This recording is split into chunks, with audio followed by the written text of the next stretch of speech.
Welcome to the Be Well, Be Keto podcast, where we showcase ordinary people who have achieved extraordinary results. Your host is the high-energy girl, Tracy Gluhite.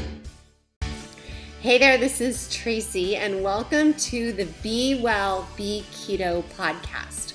I am so excited to welcome you to episode 1. And this is going to be a really casual, low-key podcast where we can have conversations and highlight real people that have achieved extraordinary results with keto in the hopes of inspiring you that if they can do it, you can too. So I want to start off the first couple episodes just telling you a little bit about me and how come I found keto. So I've been studying nutrition for the last 10 years. And a few years ago, I wrote a short little book, and at the time, I thought that people who went low carb were nuts. And so the ketogenic diet is essentially a low carb diet. So I basically put my foot in my mouth, and I had to go, okay, rewind, let's rethink this. So back about a year and a half ago, my mom got diagnosed with Hashimoto's and early onset Alzheimer dementia. And I was looking for nutritional approaches to heal her body and to help her feel better so she can either slow down the progression of the disease or just kind of, reverse it. So I read my first book. My first introduction to keto was a book called Keto Adapted. I found it on my Kindle, and it's by the wonderful, lovely Maria Emmerich, who's given so much to the keto community and helped so many people. I aspire to be just like her. So I read that book, and I was just like blown away by all of the scientific approaches and principles and learning that carbs, that you can really thrive without carbs and it's okay. And at the time I was like, eating fruit like crazy because I live on a farm and we grow fruit and we had tons of strawberries and I was just living on fruit because that's what I grow. And I had no idea what it was really doing to my body.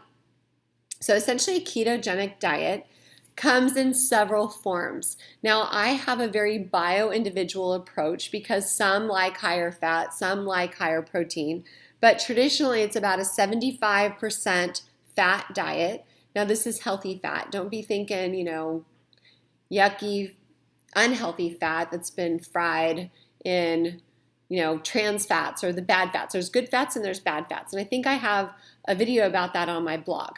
But anyway, some of the fats that ketoers love would be like avocado, coconut oil, olive oil, grass-fed butter. Kerrygold is a really good brand.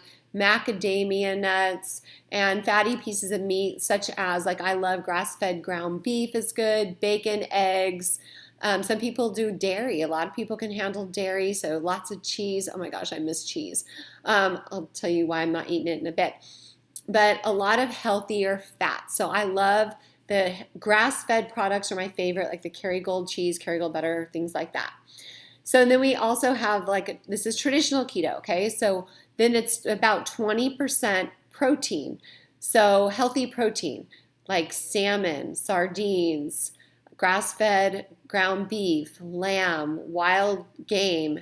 I have my own chickens, so I have farm fresh eggs, but we want really healthily raised animals because you are what you eat and you are also what your food eats. Okay, so think about that for a minute. A grass-fed cow eats grass, so that's essentially transferring to your body, whereas a corn-fed cow eats corn. Why? Because they want to fatten them up. So then that goes into your body to fatten you up as well.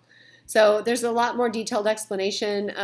Michael Pollan wrote a very, very good book. It's very heavily science called The Omnivore's Dilemma, which really can educate you on a lot of problems with our farming these days, essentially separating the animal from the crop.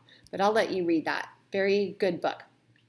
So the traditional keto diet, like I said, is 75, 20, and then 5. And there's a lot of keto calculators online that you can go to. Now, some people like to keto with higher protein, lower fat, and that works really well for them and their bodies.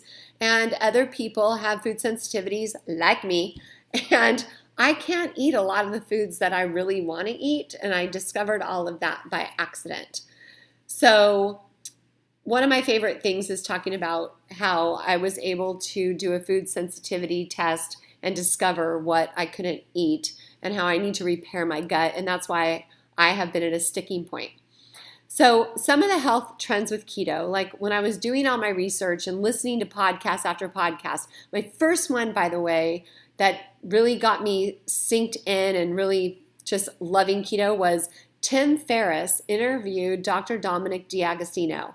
And boy, did I become a fan of both of those men that day, just listening to that. I think it was like 3 hours. It was crazy. But there was so much science that I had to listen to it over and over just to try to absorb some of it.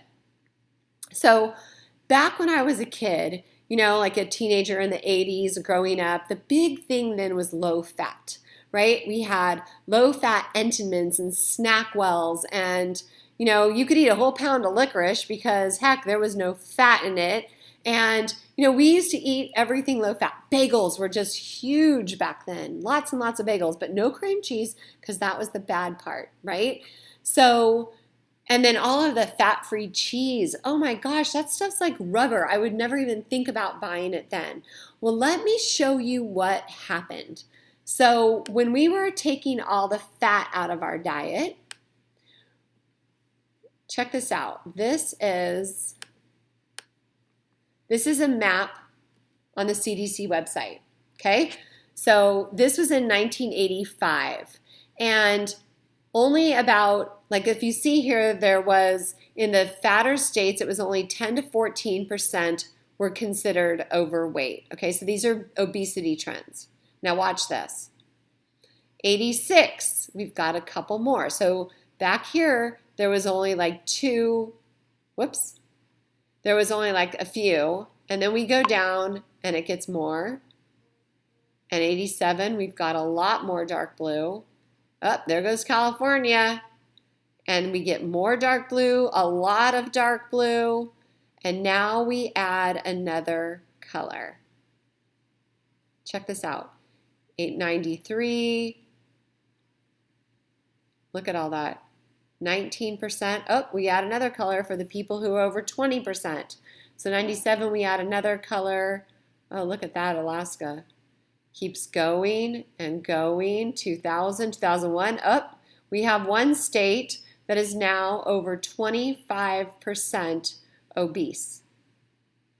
And we add more. Now there's 4 with that. Oh, geez, Louise, look at that. 2004, 2005, 2006, 2007. Oh, we added another color.